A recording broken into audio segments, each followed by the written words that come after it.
아시는 것처럼 바울은 초기 교회 공동체, 교회가 없는 곳에 복음을 전도하고 그가 예수 그리스도를 주님으로 영접하면, 즉 복음을 받아들이면 세례를 주고 훈련해서 그의 집에서부터 새로운 교회 공동체를 만드는 일을 그 당시에 로마 제국 가운데 있었던 예루살렘에서 멀리 떨어진 지금의 터키 지역 소아시아를 중심으로 그리스 로마에 이르기까지 도시마다 교회를 개척하는 일들을 계속해 왔습니다. 그는 겉으로 볼 때는 매우 강력한 리더십, 강력한 지도자의 모습을 가지고 있었습니다.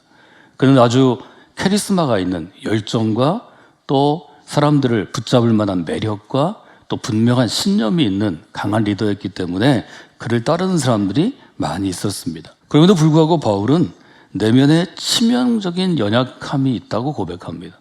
그래서 고린도 교회 교인들에게 자기의 삶에 대해서 아주 치명적인 연약함을 곧바로 고백하는데요. 고린도서 12장 7절에 보면 이렇게 그는 고백합니다.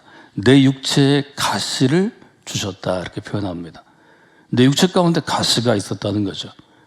여러 계시를 받은 것이 지극히 크므로 너무 자만하지 않게 하시려고 내 육체에 가시 곧 사탄의 사자를 주셨으니 이는 나를 쳐서 너무 자만하지 않게 하려 하심이라. 이 육체의 가시는 학자들이 볼 때는 어떤 정신적인 문제라기보다는 육체적으로 아주 오랫동안 지니는, 말하자면 잘 낫지 않는, 우리가 난치병이라고 불리우는 그런 병이었을 가능성이 많다고 생각합니다.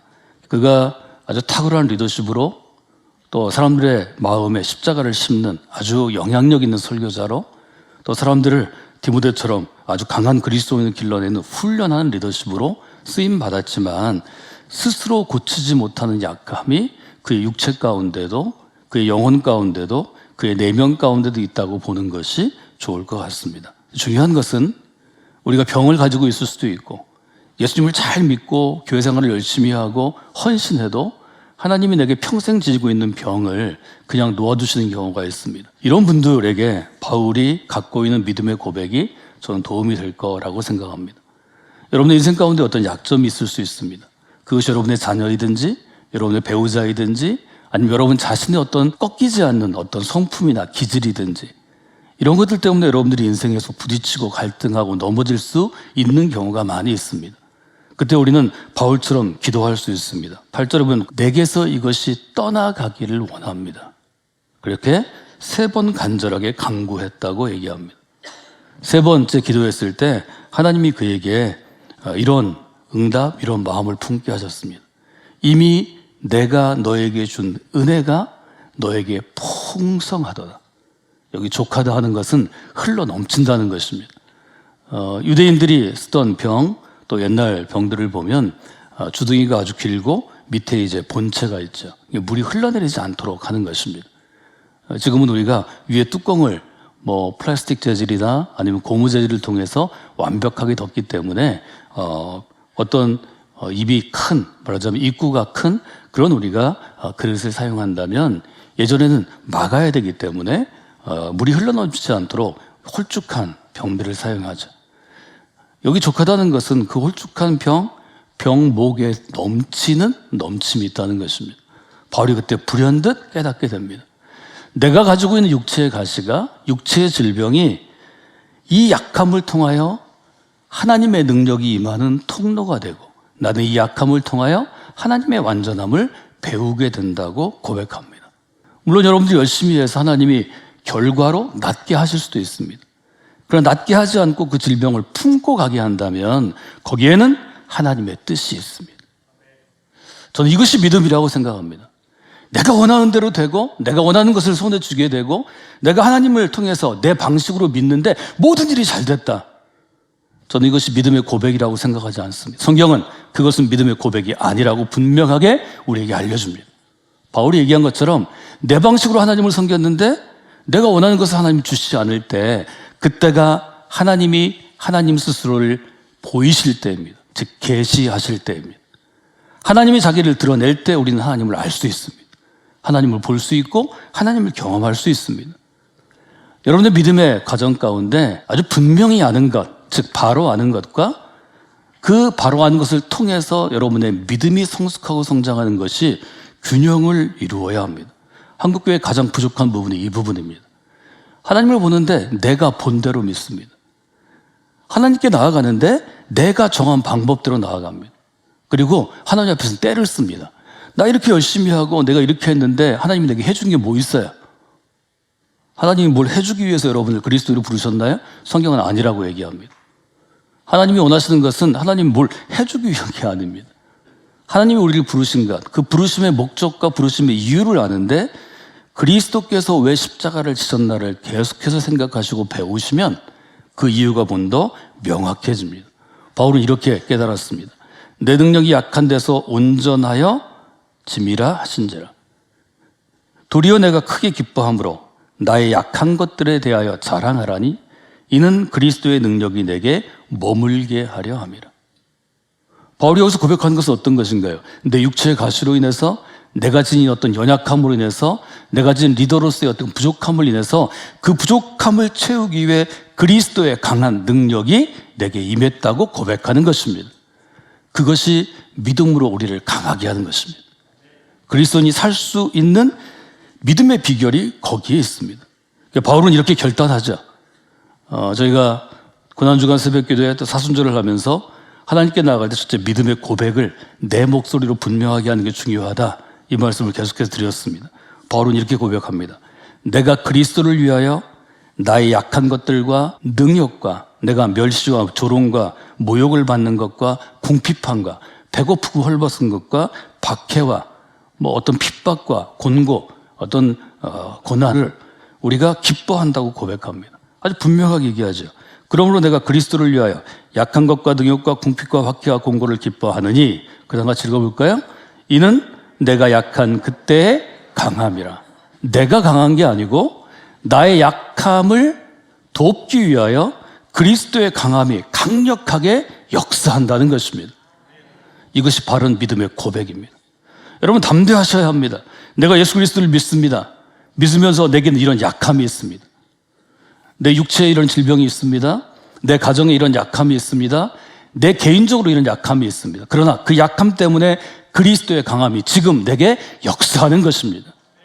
나의 약함을 통해서 그리스도를 보는 것이 아니고 내가 약한 가운데도 그리스도의 강함이 내게 머물러 있는 것을 볼 때 그때 당신에게 새로운 삶이 열리는 것입니다. 믿음의 눈이 열려야 합니다. 이것이 예수 믿는 것입니다. 여러분 바르게 고백하고 바르게 살아갈 때 그때 하나님의 강한 능력이 그리스도의 강한 능력이 여러분께 머물러 있는 것입니다.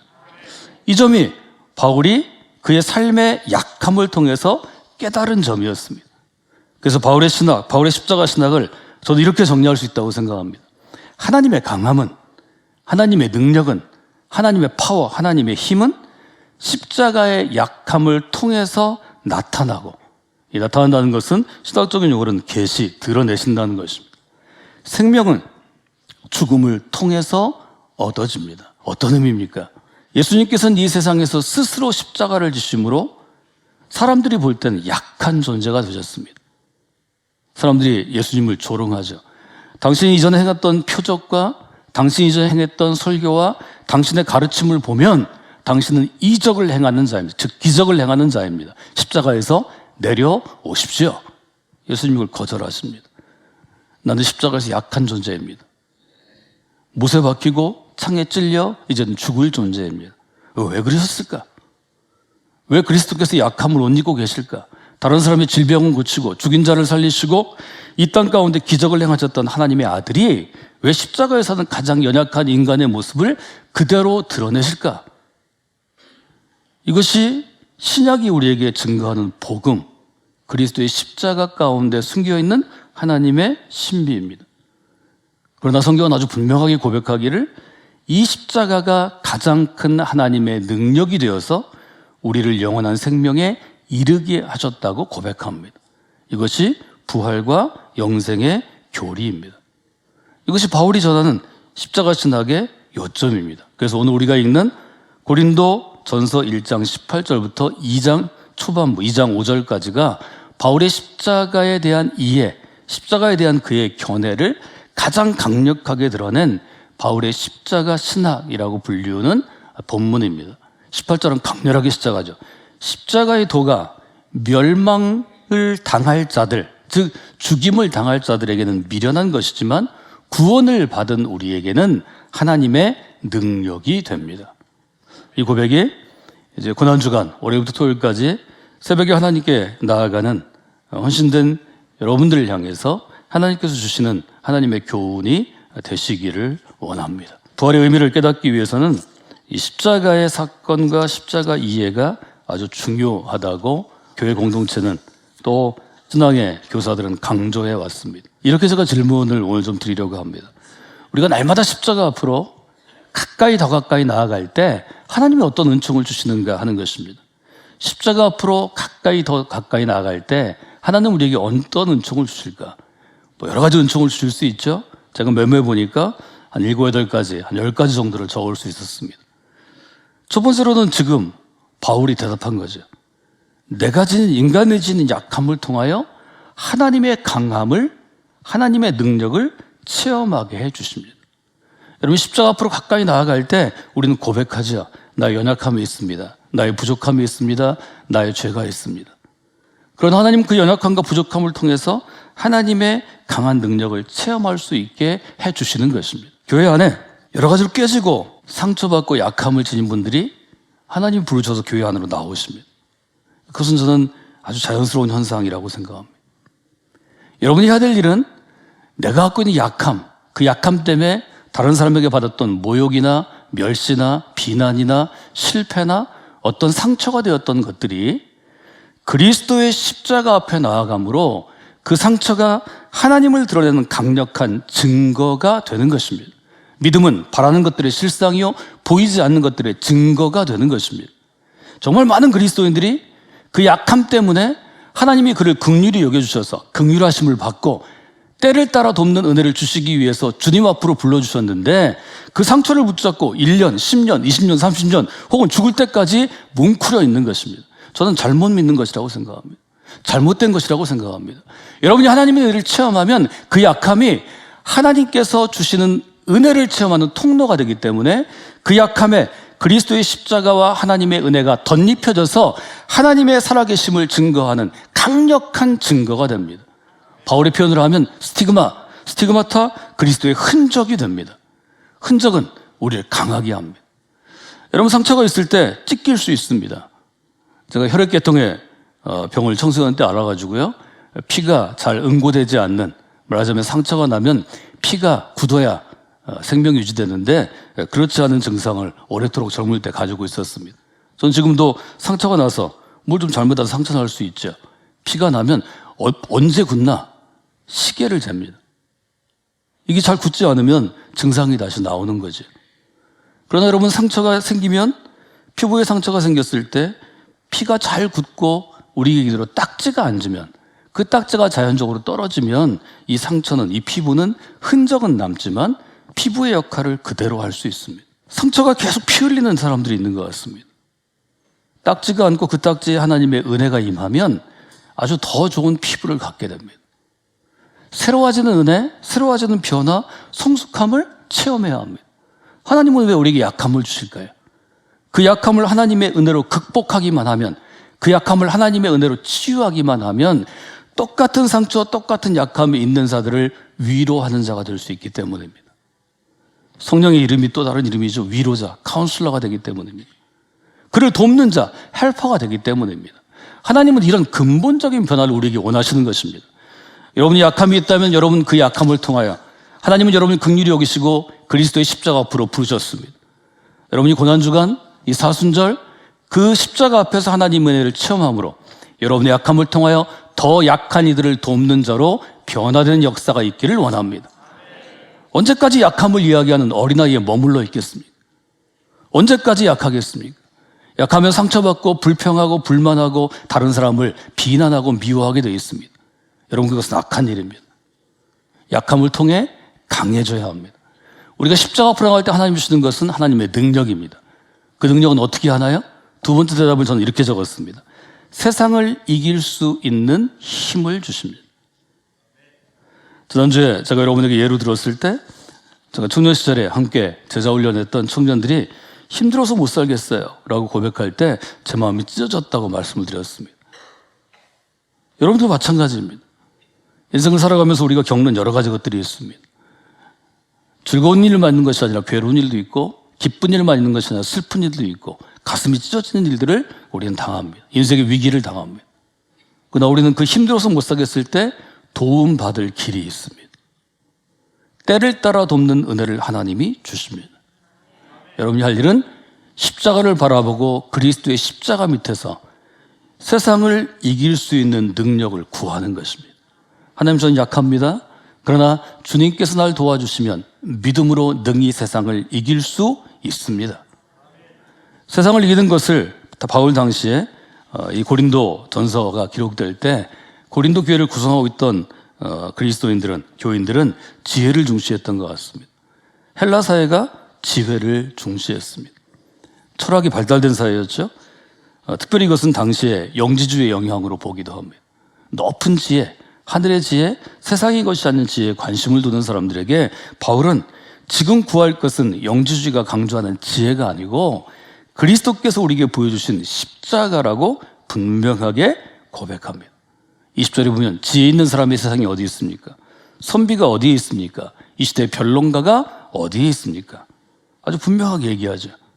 바울은 얘기합니다. 십자가의 도가 멸망하는 사람들에게는 미련한 것이지만 구원을 받는 우리에게는 하나님의 능력이 되는 것입니다. 유대인은 표적을 구하고 헬라인은 지혜를 구하나 우리는 십자가에 못 박힌 그리스도를 전하니 유대인에게는 거리끼는 것이요 이방인에게는 미련한 것이 되되 오직 부르심을 받은 자들에게는 유대인이든 헬라인이든 그리스도는 하나님의 능력이요 하나님의 지혜가 되는 것입니다. 이 고백이 여러분들이 하나님께로 나아갈 때 아주 분명하게 고백할 수 있는 그런 고백이 되기를 주님의 이름으로 부탁을 드립니다. 세 번째로 이런 대답을 드릴 수 있을 것 같습니다. 주님을 따를 수 있는 힘을 주십니다. 많은 분들이 얘기합니다. 자기를 부인하고 자기 십자가를 지고 나를 따르라 하는 예수님의 명령이 너무 부담된다는 것입니다. 부담이 되죠. 우리가 맨정신으로 어떻게 그렇게 할 수 있습니까? 자기 부인도 안 되는 것입니다. 한국 초기 선교 역사를 살펴보면 아주 극적으로 삶이 전환된, 옛사람이 새사람이 된 수많은 예들을 볼 수 있습니다. 그 중에 김익두라는 청년이 있었습니다. 그 마을에서 그 근방에서 주먹으로 유명한 삶을 살던 분입니다. 이분이 예수님을 믿고 맨 처음 한 일은 자기 부곡장을 자기가 써서 마을 사람들에게 다 돌렸더랍니다. 김익두 사망, 김익두 졸 이렇게 썼겠죠. 부고장을 받은 마을 사람들이 이게 무슨 일인가 하고 서로 쑥덕거렸습니다. 근데 문제는 부고장 받은 다음 날 김익두가 여전히 우리 집 앞을 지나가는 것입니다. 지나갈 때마다 두드러 패, 시비 걸어 뭐 별일을 다 해서 사람들이 아주 미워했거든요. 달라진 게 있다면 그전에는 술병을 끼고 다녔는데 이제는 무슨 책 하나를 들고 다니는 것입니다. 그 사람들한테 그 책을 들고 뭘 얘기를 자꾸 합니다. 평소에 김익두하고 사이가 안 좋은 마을 청년 하나가 김익두를 보다가 저기 무슨 숯을 쓰고 있다 이렇게 생각을 해가지고 물을 한 동이 갖고 있다가 김익두가 지나갈 때 물바가지를 확 끼얹었답니다. 그래서 이렇게 얘기했다고 그러죠. 죽기는 뭘 죽어. 김익두가 물벼락을 맞은 다음에 한참을 좀 씩씩거리다가 이야기하더랍니다. 너 김익두가 죽었으니 망정이지 김익두가 살았으면 너 죽었어. 너 요절났어 아마 이렇게 얘기했다는 건데요. 제가 좀 번역을 했습니다. 옛사람 김익두는 내 십자가에 못 박았고 지금 있는 것은 새사람 김익두라는 것입니다. 신학적으로 공부하지 않았고 성경을 그때 많이 알지 못했지만 복음의 요체를 분명하게 알아든 거죠. 옛사람은 죽고 새사람이 살았다는 거죠. 로마서 6장은 예수 그리스도께서 십자가에서 우리를 위해 죽으신 의미를 분명히 얘기합니다. 우리의 옛사람이 예수와 함께 십자가에 못 박힌 것은 죄의 몸은 죽고 다시는 우리가 죄에게 종노릇하지 아니하기 위함입니다. 바울이 로마서에서 죄의 문제를 6장에서 다룰 때 분명히 고백한 것인데 아직은 성경적으로 신앙적으로 무지한 김익두가 회심하고 주님을 만난 다음에 깨닫게 되었다는 거죠. 여러분 우리 모두는 그런 것입니다. 혹 여러분의 약함을 두고 여러분 누군가 얘기할 수 있습니다. 야, 너 예수 믿는다더니 잘 믿어봐. 예수 믿기 전하고 다른 게 뭐야. 너 옛날에 그 못된 성질 똑같네. 그럼 여러분들이 얘기하셔야 합니다. 죄송합니다. 아직 덜 죽었습니다. 조금 더 죽이고 그때 얘기합시다. 여러분 저는 그게 믿음의 고백이고 용기라고 생각합니다. 예수 믿으면 그게 달라지던가요? 여러분이 교회 신앙생활을 오래 하면 여러분이 갑자기 붕 공중에 뜨는 것처럼 성인이 되고 신선이 되던가요? 아니요, 그렇지 않습니다. 뭐가 달라지나요? 하나님 앞에서 솔직해지고 정직해지는 것입니다. 누군가 얘기할 때 여러분이 뭐 속에서 화는 좀 나겠지만 좀 참고 얘기하십시오. 아직 덜 죽었어. 조금 있으면 다 죽을 거야. 기다려봐. 여러분 생명을 살리는 일은 누군가 십자가에 달려 죽으신 그리스도처럼 십자가를 지고 그리스도를 따를 때 가능한 일입니다. 여러분 세상 일도 그렇습니다. 지금 아이들, 청년들 보면 인생에 대해서 비관하고 책임을 기성세대, 저희 부모들한테 돌리는데요. 그래도 제가 보면 잘 먹고 잘 살고 있습니다. 우리나라가 가난할 때 그 가난을 겪어낸 사람들은 지금 정도 먹고 사는 거에 지장 없고 어렵다고 그러는데 보면 교회 주차장에 자기 차 가지고 와 있고 이런 거 보면 누군가는 허리띠 졸라매고 희생한 세대가 있어서 우리가 이 정도 사는 선진국이 된 것입니다. 우리가 아름다운 예배 처소들처럼 귀한 예배를 이런 아름다운 시스템 안에서 드릴 수 있는 것은 우리 앞선 세대와 이 자리에 예배드린 누군가가 헌신했기 때문입니다. 하나님의 나라도 그러합니다. 독일의 신학자 보네퍼는 나를 따르라 라는 영어 번역이나 원래 책 이름은 제자도의 대가 치름입니다. The cost of discipleship입니다. 거기서 이렇게 얘기합니다. 예수님께서 우리를 그분의 제자로 부르신 것은 죽으라고 부르신 것입니다. 그래서 죽는 게 쉽나요? 죽는 게 쉽지 않기 때문에 우리는 주님의 십자가 앞으로 나아가 주님의 원리를 배우는 것입니다. 하나의 밀알이 땅에 떨어져 죽지 아니하면, 썩지 아니하면 하늘 그대로 있고 죽으면, 썩으면 많은 열매를 맺느니라. 예수님의 요한복음에 이 분명한 도전은 우리가 너무 잘 아는 것입니다. 이것이 십자가의 도입니다. 그래서 십자가의 도는 믿음 없는 사람들이 볼 때는 너무 미련한 것입니다. 여러분 믿음 없는 사람에게 여러분이 십자가의 도를 그렇게 설명하실 필요가 없습니다. 왜요? 설명해봐야 미련 딱지야 이런 얘기를 듣기 때문입니다. 말이 되냐? 말이 안 되지. 설명해도 못 알아듣습니다. 십자가의 도를 따른 우리의 삶을 그들이 경험할 때만 좀 다른데? 이건 뭘까? 이런 생각이 드는 것입니다. 하나님의 나라를 세우기 위해서는 누군가 십자가를 지는 헌신과 섬김이 있어야 합니다. 여러분이 그 헌신과 섬김에 쓰임받는 분들이 되시기를 원합니다. 아름다운 교회 공동체를 세우기 위해서는 누군가 십자가를 지는 헌신과 섬김이 있어야 합니다. 요즘에 한국 사람들이 관광 많이 가는 LA 지역에서 차를 타고 좀 달려가면 내륙 쪽으로 달려오면 라스베가스가 있습니다. 라스베가스보다 사실은 더 유명한 곳이 후버댐입니다. 이 댐을 건설해서 건축사의 길이 남을 획기적인 사건이 됐고 큰 호수 미드호가 생겼고 남부 캘리포니아에 집집마다 전기를 공급하게 되었습니다. 이 댐을 만드느라고 많은 사람들이 희생했습니다. 죽었습니다. 이 댐의 안내판에 이 공사 중에 희생당한 사람들, 죽은 사람들의 이름을 쭉 쓰고 그 아래 한 글이 쓰여 있습니다. 이렇게 쓰여 있습니다.